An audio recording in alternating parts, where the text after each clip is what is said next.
The envelope arrived like any other piece of mail, plain white, no return address, postmarked from a city 2 states away. Inside was a single sheet of paper, the handwriting unmistakable. Thinking of you all. Life's been quiet out here. Missed the family dinners. It was signed with the name of a man whose ashes had supposedly been scattered 3 years earlier. In the spring of 2019, the family had gathered for what they believed was the end. Robert Harlan, 68, had passed after a short battle with illness, or so the official story went. Sarah found him unresponsive one morning. The death certificate was signed, the funeral held, condolences accepted. The family moved through the rituals of grief, sorting belongings, notifying banks, trying to make sense of the sudden void. By all accounts, Robert was gone. But the letters didn't stop. They trickled in over the next 3 years, sometimes monthly, sometimes after long silences. Each one carried details only Robert would know.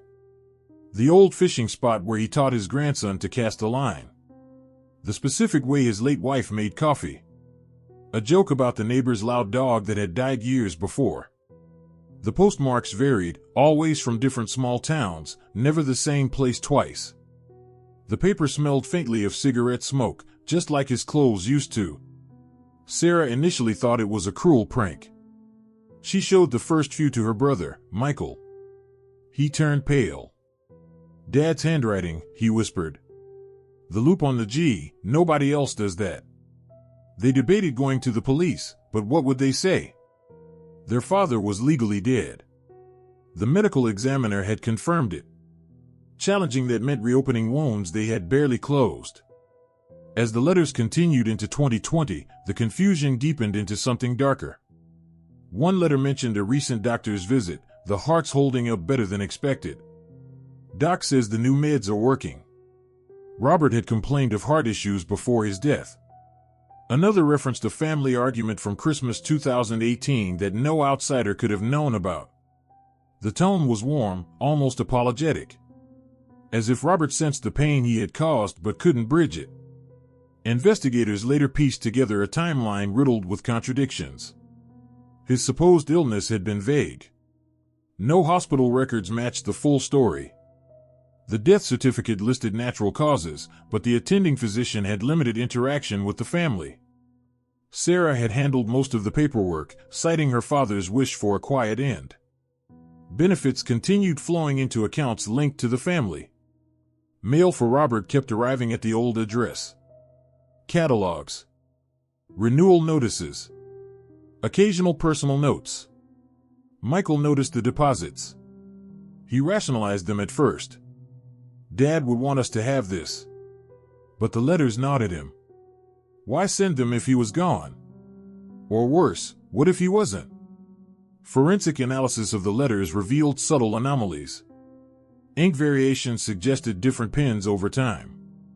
The postmarks formed a loose arc across the Midwest and South, as if someone was moving deliberately to avoid patterns. Witness inconsistencies piled up. Neighbors recalled seeing someone matching Robert's description months after the funeral. Bank records showed withdrawals aligning with postmark locations. A distant relative even received a call from Robert. Raspy voice. Familiar tone. Asking about the grandchildren. Technology eventually cracked parts of the story. Digital footprints from benefit claims showed access from outside the home. A social media post about the funeral was liked from an inactive account. The family began to fracture under suspicion. Was Robert alive? Was Sarah hiding something? Was Michael complicit? The psychological toll became unbearable. Sarah questioned her memory of finding her father's body. Michael wrestled with guilt over the money. Grief turned into accusation. By 2022, the letters slowed. The final one arrived in autumn. Postmarked near the family's original home. It's time to let go. Take care of each other. I've done what I could. No signature. Just an initial. Shortly after, federal inquiries began. Discrepancies in benefit records triggered an audit. Investigators uncovered the truth. Robert Harlan had not died in 2019. He had staged a disappearance with help from within the family. The letters were real, sent by him. Not from beyond the grave. Not a haunting. But a man maintaining an illusion. Robert was located and arrested. Sarah received a lesser sentence for her role. Michael's involvement was partial but conflicted. The scheme collapsed under its own contradictions.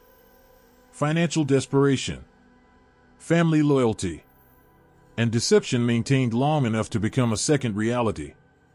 In the end, the letters were not supernatural. They were human. Flawed. Intentional. And that made them worse. Because they showed how easily grief can be edited into something else entirely. The suburban house remained the same on the outside. But inside, every envelope had changed what gone really meant. If you want to uncover more dark truths and hidden histories, subscribe to FrameTale HQ, hit the notification bell, and leave your thoughts on this story in the comments below. Until next time, keep searching for the truth.